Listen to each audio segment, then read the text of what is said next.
کہ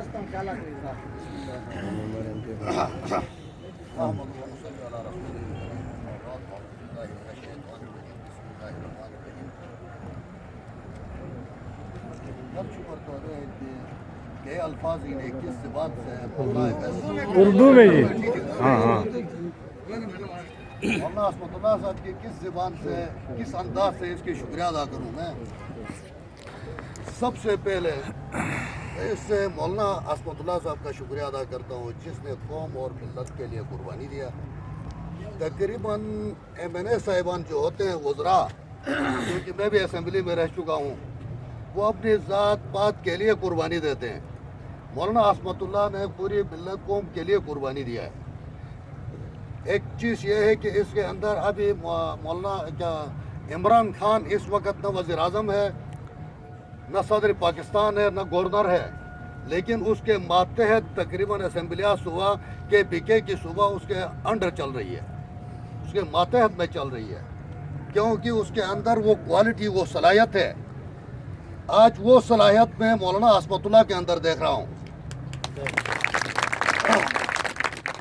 مجھے بھی فخر ہے، میں کولئی کا فرزند ہوں، اور میں گلگت بلتستان میں، کراچی میں، اسلام آباد میں جاتا ہوں تو کوہستان کا فرزند ہوں،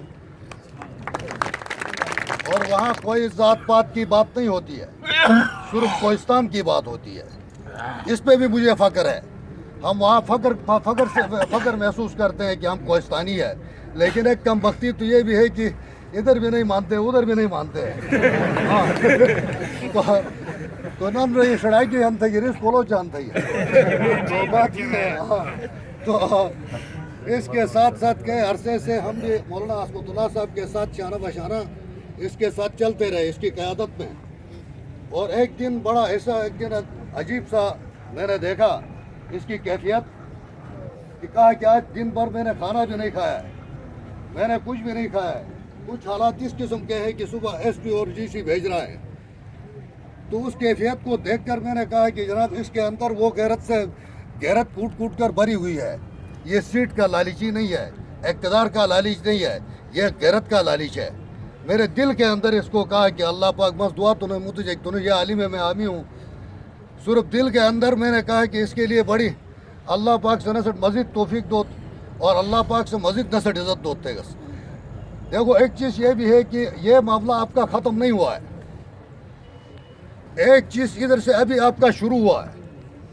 ایک اس کے ساتھ میں ایک شعر پڑھوں گا.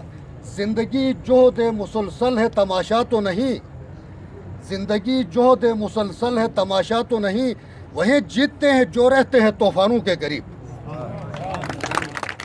جو طوفانوں سے ڈرتے ہیں موت ان کے لیے بھی آئے گی، جو طوفانوں سے ٹکرتے ہیں موت ان کے لیے بھی آئے گی، لیکن ان کی موت خوبصورت انداز میں آئے گی، ان کی موت سندھو کی طرح آئے گی.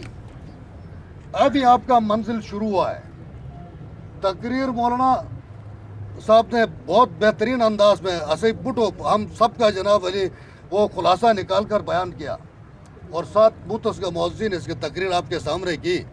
لیکن میں تو صرف گزارش کروں گا، بس تو صرف آپ سب کا شکریہ ادا کرتا ہوں کہ سس غیرت کی نہیں، ولولہ کی نہیں، اپنے جذبات لے کر آج پشاور کہاں، کوہستان کہاں، یہاں اگر اپنا لوہا منوایا آپ نے، لیکن وہ منوانے کے بعد اب تکبر نہیں کرنی ہے. اب تکبر ذلت کی طرف جائے گی. اب آپ نے رواداری کی طرف جانا ہے، ہمدردی کی طرف جانا ہے. ان کے پی اے کے وزیر اعلیٰ کو یہ بتلانا ہے کہ ہم ایسے کوالٹی کے لوگ ہیں، ایسے سنجیدہ لوگ ہیں کہ ہم دشمن کے ساتھ دشمنی بھی جانتے ہیں، دوست کے ساتھ دوستی بھی جانتے ہیں. اس طریقے سے آپ نے خود کوہستان کو آرگنائز کرنا ہے، خود کوہستان کے لوگوں کو موٹیویٹ کرنا ہے کہ آج تک کوہستان کے اندر 1 سے 2 ضلع نہیں بنے تھے، آج 3 ضلع بنے. یقیناً آج سے پہلے اچھی حکومتیں آئی ہے، لیکن ایسا خدمات کسی نے انجام نہیں دیا ہے. جو کچھ بھی کیا ہے کے پی کے وزیر اعلیٰ نے بہت بڑا احسان کوہستان کے لوگوں کے اوپر کیا ہے. میں کوہستان کے لوگوں کے طرف سے وزیر اعلیٰ اور زرگل صاحب کا شکریہ ادا کرتا ہوں. ان کے ساتھ کچھ اور بھی لوگ ہیں، یہاں کا ایم این اے ہے حمید الحق صاحب ہے، ایک اور بھی ہے کہ ہمارا کوئی بیگسوپوٹو ایک عزیز ہے، اس کا بھی میں شکریہ ادا کرتا ہوں. تو اے پٹ ساتھ